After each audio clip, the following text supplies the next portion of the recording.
All right, white folk, class is in session. We're going to talk about some misconceptions that society has placed on black people. The first misconception is that black people are a monolith.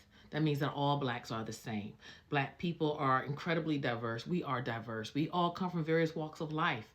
Not only do we look different, but we believe differently, we act differently, we think differently. The second misconception is that black people are naturally athletic, musical, or entertaining. Now, let's be honest, we are quite talented. But that is not our only gifts and talents. That is not the only thing we can do is dribble a basketball or sing and dance. We have been presidents, we have been doctors, lawyers, um, phys- astronauts. So all black people are not an athlete or musically inclined or entertaining. The third misconception is that racism no longer is a problem. I know many of us want to think that it is, but it is not, white folk. It just isn't. And denying something doesn't mean it does not exist.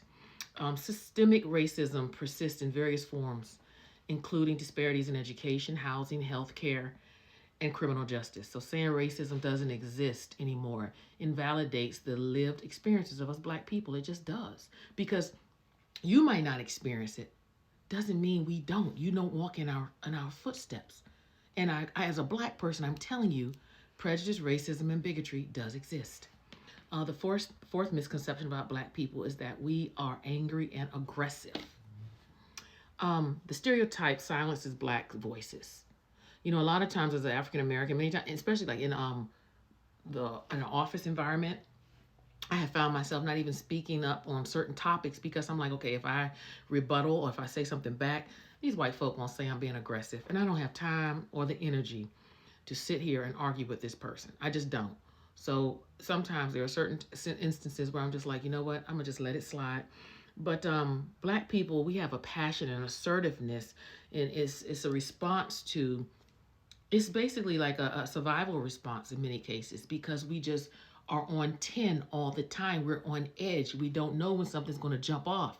So we're always watching. Our head is always on a swivel. You don't have that. And again, I'm not blaming you for that. I'm just trying to educate you and let you know that when you might think we're being aggressive, the fact is we have to be aware at all times. So when we make it home, it's a miracle and it's a blessing. Uh, the fifth misconception is that black people are poor and struggle financially. That's not true. Many of us are doing very well. Matter of fact, if you look at the real statistics, the majority, a large portion of people getting public assistance are white, poor whites. I know Fox News doesn't want you to know that, but do some research on your own people. The sixth misconception is that black people don't value education. We know that's a damn lie because we value education so much that we had to start our own historically black colleges and universities when segregation and Jim Crow laws prevented us from studying at predominantly white universities because your ancestors did not want us there. So we started our own education. We know education is the key to success for us black people. We knew that. We know that. The seventh misconception is that black people should get over slavery and racism. That's like me telling you, look, your husband cheated on you. Get over it. Stop being hurt by it. Get over it. Or, hey, you lost a child. Get over it. You see how insensitive that is? Not understanding the plight. It's not easy to get over when that kind of pain and trauma is passed down into your DNA unconsciously and subconsciously. The eighth misconception that black people are always loud or excessive. The stereotype comes from cultural differences. It's just cultural difference. I mean, you talk to some people from other parts of the world, they talk very loud or they're very expressive. But see, when the Italians do it, it's beautiful, it's passion.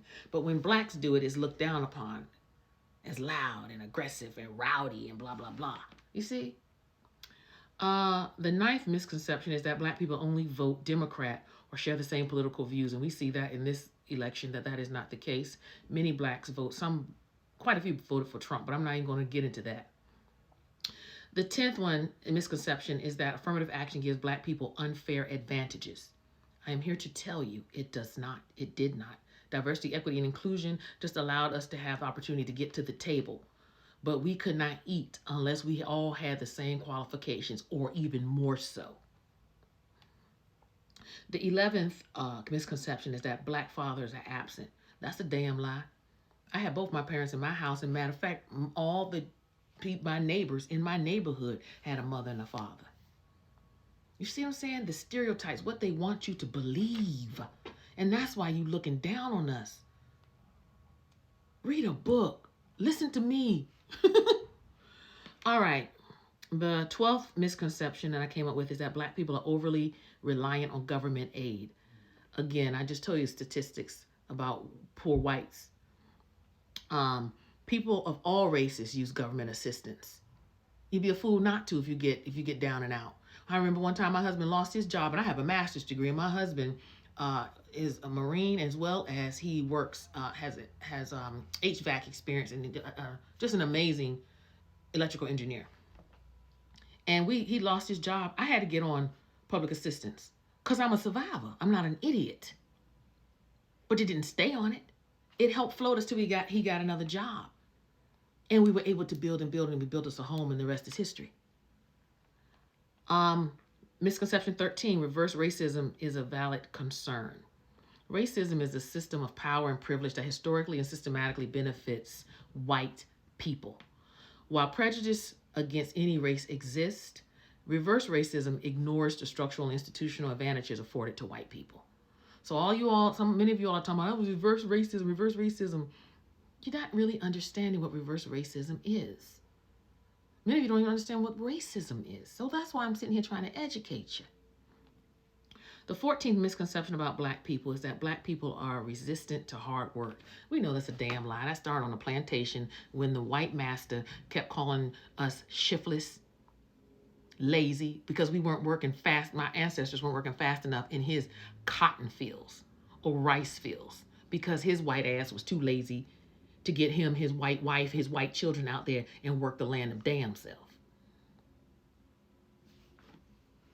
So, the way that you can stop having these misconceptions, you need to educate yourself. You need to engage in conversation. Don't be defensive. Just shut the hell up and listen.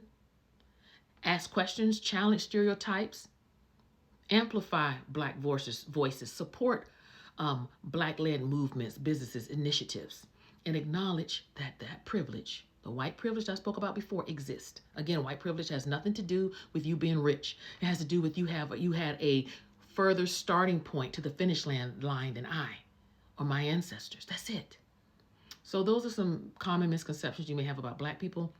Hey, I appreciate all of y'all who've been watching my videos. Continue to support me on TikTok. Support me on YouTube. Like, share, subscribe on my YouTube channel, and hit the notification bells so you know whenever I upload. At the end of the day, I just want us to learn and be better. I've had a lot of black people say, why are you trying to educate these white folk? I'm doing my part. I'm going to do my part. Each one teach one. But my first love and concern will always be my people. But I love people all together as well. So listen, y'all be blessed. Talk to you soon. Black people, black sisters, drink your water, mind your black business. And black men, keep doing what you do because can't nobody do it better than you.